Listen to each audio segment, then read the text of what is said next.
عام برتاؤ، ہر چیز میں انکسار اور تواضع کی شان پائی جاتی تھی، اور جب وہ فاتح کی حیثیت سے کسی شہر میں داخل ہوتے تھے اس وقت بھی اکڑ اور فخر سے کبھی اپنا روب جمانے کی کوشش نہیں کرتے تھے۔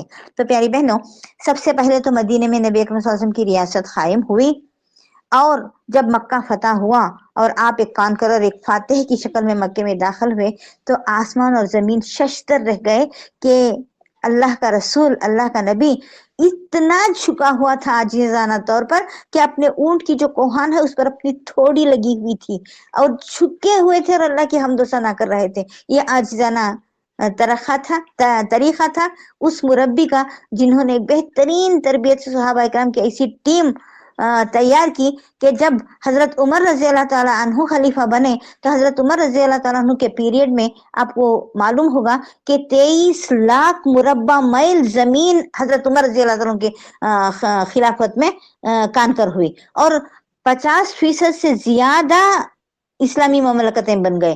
اتنے ملکوں کا فرماروا، حاکم، خلیفہ، امیر المومنین، لیکن تعجب کی بات یہ ہے پیاری بہنوں کہ ایک جنگ میں بھی حضرت عمر خود نفس نفیس نہیں گئے تھے۔ تو صحابہ اکرام کے اندر اللہ کی اطاعت، اللہ کے رسول کی اطاعت، یہ 14 احکامات کو ماننے کا جذبہ اور اپنے امیر کی اطاعت کتنی بھری تھی ہوں گی کہ وہ بغیر خلیفہ کے ہی خلاف فتح کرتے چلے گئے، لیکن اتنی عاجزی، اتنی انکساری تھی ان کے اندر۔ تو اس کا ایک نمونہ میں بتاتے ہوئے اپنی بات کو انشاءاللہ ختم کروں گی۔ حضرت عمر رضی اللہ تعالیٰ عنہ کے بارے میں آپ نے بہت سا سنا ہوگا۔ حضرت عمر رضی اللہ عنہ کے بارے میں نبی اکرم صلی اللہ علیہ وسلم نے فرمایا میرے بعد گر کوئی ہوتا نبی تو ہوتے عمر ابن خطاب ہی۔ پھر آپ صلی اللہ علیہ وسلم نے فرمایا عمر تم جس گلی سے گزرتے ہو شیطان اس گلی سے گزرتے ہوئے ڈرتا ہے۔ پھر بہت ساری تقریباً 21 باتیں ایسی تھیں جو حضرت عمر رضی اللہ عنہ کے خیال میں آئی اور وحی الہی بن کر نبی اکرم صلی اللہ علیہ وسلم کے اوپر نازل کی گئی۔ تو ایسے عمر رضی اللہ تعالیٰ عنہ جنت کی خوشخبری دنیا میں ہی جن کو مل گئی تھی، لیکن اتنا خشیت الہی تھا، اتنا اللہ کا خوف تھا، اتنی عاجزی تھی، اور جاہلیت کے زمانے میں اتنا غصے والا شخص تھا، اتنا غصے والے، اتنا اسلام کے خلاف انہوں نے دشمنی کی تھی، اسلامی دشمنی، اتنا مارتے تھے کسی کو کلمہ پڑھتے ہوئے معلوم ہو کر، لیکن جب اسلام میں آئے تو ایسی عاجز، ایسے انکساری ان کے اندر آ گئی کہ جب آخری وقت آیا ان کا تو اپنے بیٹے سے کہتے ہیں کہ بیٹا مجھے ذرا زمین پر سلا دے اور میرے گال کو مٹھی پر رکھ دے، شاید کہ میرے رب کو مجھ پر رحم آ جائے اور میں بخشا جاؤں۔ یہ عاجزی، یہ انکساری اتنے سارے حکومتوں پر، اتنی ساری زمین پر حکومت کرنے والے حاکم کے اندر یہ جو تھا، یہ ایک نمونہ تھا ساری دنیا کے لیے۔ اور اس کے بعد ایک مختصر سی بات کہتے ہوئے میں اپنی بات کو ختم کروں گی۔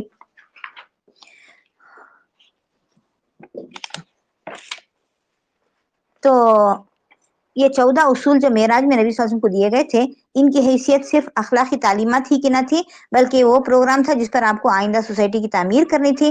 یہ ہدایت اس وقت دی گئی تھی جب آپ کی تحریک عنقریب تبلیغ کے مرحلے سے گزر کر حکومت اور سیاسی اقتدار کے مرحلے میں قدم رکھنے والی تھی۔